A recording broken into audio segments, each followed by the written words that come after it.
If you are practicing fast alternate picking on complicated licks, you are making it much harder than it needs to be. Let me show you a better way. Too many string changes, too much to think about. Your picking hand never gets a chance to develop a constant motion.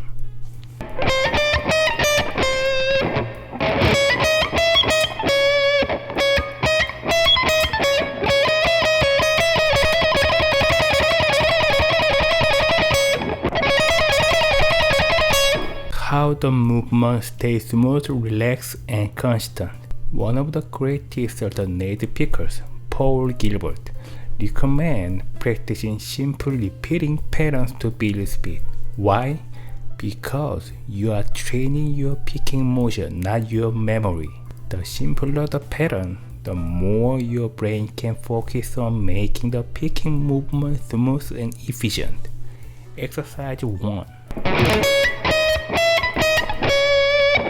9, 11, 12, 11, 16 beat. 1, 2, 3, 4.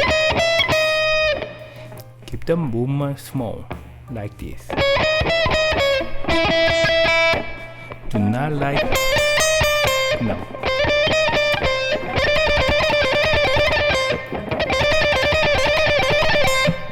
Stay relaxed. Focus on clean even note.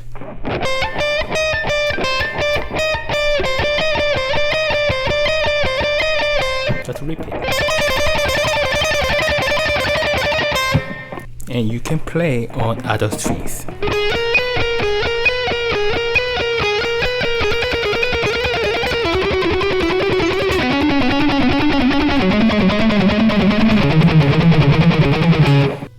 Exercise 2. Use 2 strings. 1, 2, 3, 4, return.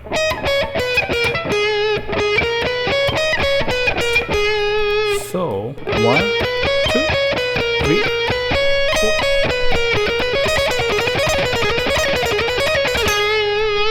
4. Don't rush. Keep the same relaxed picking motion you used on one string. Remember the last lesson. Don't tighten your wrist or grip the pick too hard. Just relax. Fast picking comes from a relaxed hand, not from forcing the movement. Okay? Now compare it with a relaxed controlled version. The relaxed motion is smoother, more accurate, and much easier to speed up.